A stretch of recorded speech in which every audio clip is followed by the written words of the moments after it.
नमस्कार, मी प्रियाच्या सोपी रेसिपीमध्ये तुम्हा सर्वांचं खूप खूप मनापासून स्वागत आहे। तर आज आपण साबूत मूग म्हणजे अख्खा मुगाची आमटी किंवा वरण कसं करायचं ते बघणार आहेत। बघू शकता तुम्ही इथे आपलं अख्ख्या मुगाचं वरण खूप छान झालेलं आहे।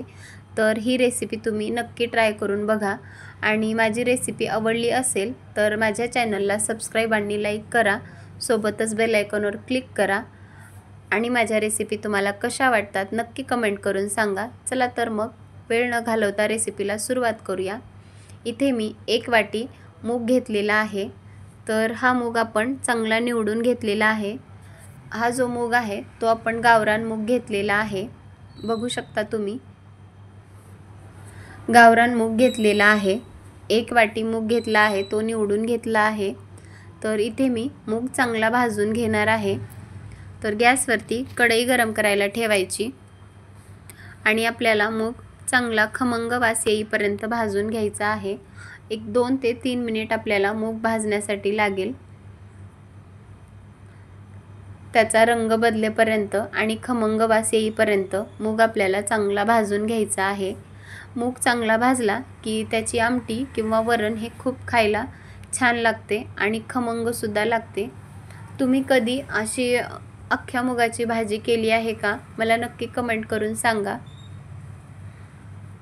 तर आपला मूग चांगला भाजत आलेला आहे, त्याचा रंग सुद्धा बदललेला आहे। मूग चांगला भाजला की आपण तो एका प्लेटमध्ये काढून घेणार आहेत आणि हा भाजलेला मूग आपण थंड होण्यासाठी ठेवणार आहेत। मूग चांगला थंड झाला की आपण तो 2 ते 3 पाण्याने स्वच्छ धुवून घेणार आहेत।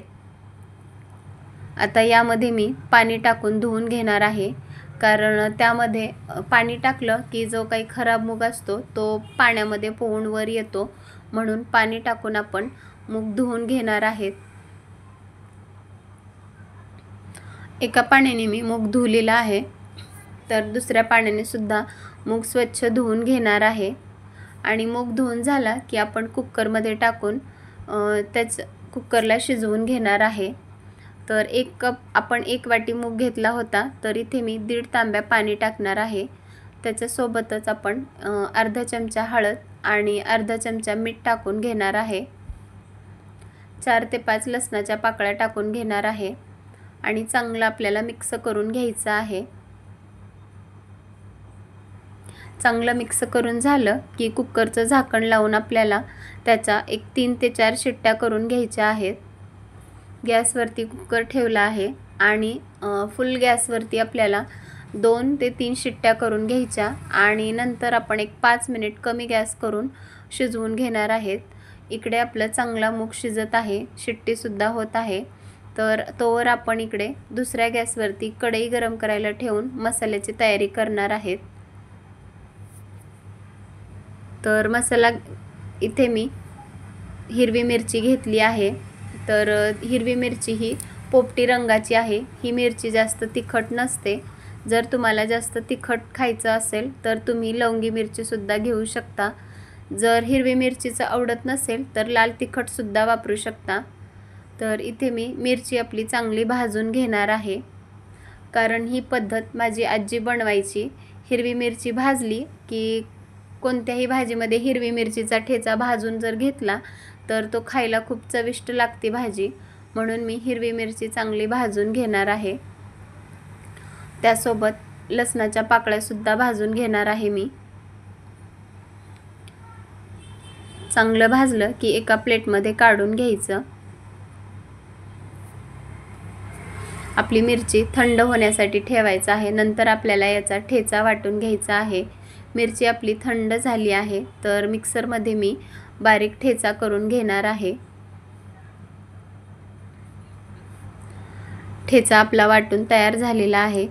तर इकडे मी फोडणीसाठी हिरवी मिरचीचा ठेचा, एक बारीक चिरलेला कांदा घेतला आहे, एक बारीक चिरलेला टोमॅटो घेतलेला आहे आणि भरपूर सारी कोथिंबीर घेतलेली आहे। सोबतच गरम मसाला घेतला आहे, गरम मसाला घेतलेला आहे। याऐवजी तुम्ही कांदा लसूण मसाला सुद्धा घेऊ शकता। तर गॅसवरती कढई गरम करायला ठेवून त्यामध्ये 1 पळी तेल टाकलं आहे। तेल चांगलं तापलं की मोहरी टाकून घ्यायची। मोहरी चांगली तडतडली की जिरं टाकून घ्यायचं आणि जिरं चांगलं फुललं की कढीपत्ता टाकून घेतला आहे। नंतर जो आपण बारीक चिरलेला कांदा होता तो चांगला गुलाबी रंग येईपर्यंत परतून घ्यायचा आहे। कांदा चांगला परतून घ्यायचा। जर तो कमी परतला की तो कच्चा राहतो आणि दाताखाली आपल्याला टसटस कांदा लागतो, म्हणून अगदी चांगला गुलाबी रंग येईपर्यंत परतून घ्यायचा आहे। कांदा चांगला परतला की त्यामध्ये हिरवी मिरचीचा ठेचा टाकायचा आहे आणि नंतर टोमॅटो टाकून घ्यायचा आहे। आपण हिरवी मिरची भाजून घेतली होती, त्यामुळे जास्त वेळ फ्राय करायची काही गरज नाही। मग टोमॅटो टाकून आपल्याला चांगलं परतून घ्यायचं आहे। आता यामध्ये चिमूटभर हळद टाकून घ्यायची, 1 चमचा धने पावडर, गरम मसाला आणि चवीपुरतं मीठ टाकून घ्यायचं आहे। आपण मूग शिजवताना सुद्धा मीठ आणि हळद टाकलं होतं, म्हणून थोडंसंच टाकलेलं आहे। मसाला चांगला एकजीव करून घ्यायचा आहे आपल्याला। मिक्सरमध्ये आपण ठेचा वाटून घेतला होता, म्हणून त्यामध्ये थोडंसं पाणी टाकून मसाल्यामध्ये टाकून घेणार आहे आणि एक कमी गॅस करून आपल्याला चांगला मसाला शिजवून घ्यायचा आहे। तर आपल्या इकडे मूगसुद्धा शिजलेला आहे। कुकरची वाफ घालवून घ्यायची आणि मूग आपला चांगला पळीने मॅश करून घ्यायचा आहे। तुमच्याकडे जर मॅशर असेल तर थोडंसं त्याला मॅश करून घ्यायचं, कारण वरणामध्ये अगदी दाटसरपणा येतो मॅश केल्यामुळे।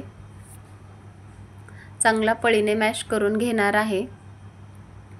बघू शकता तुम्ही, आपला मूग एकदम छान मऊ शिजलेला आहे। या मुगाची आमटी खायला खूपच छान लागते आणि खमंग सुद्धा लागते। तर मसाल्यामध्ये हा मी अख्खा मूग टाकून घेणार आहे आणि चांगलं परतून घ्यायचं आहे आपल्याला। जर तुम्हाला हे असं सुक्कच खायचं असेल तरी सुद्धा तुम्ही खाऊ शकता। मी यामध्ये रस्सा बनवायचा आहे म्हणून 1 कपभर परत पाणी टाकून मिक्स करून घेणार आहे। मिक्सच करून झालं की त्यावर भरपूर सारी कोथिंबीर टाकून घ्यायची आहे, त्यामुळे खूप छान टेस्ट येते। कोथिंबीर टाकून आपल्याला चांगलं मिक्स करून घ्यायचं आहे आणि गॅस मोठा करून आपल्याला एक चांगली उकळी काढून घ्यायची आहे। यामुळे आपले मूग, पाणी आणि मसाला चांगला एकजीव होतो। तर ही भाजी एकदा तुम्ही नक्की ट्राय करून बघा आणि रेसिपी कशी वाटली नक्की कमेंट करून सांगा आणि सोबतच माझ्या चॅनलला लाईक आणि सबस्क्राईब करा। पुन्हा भेटूयात अशाच एका रेसिपीसोबत। तोपर्यंत धन्यवाद।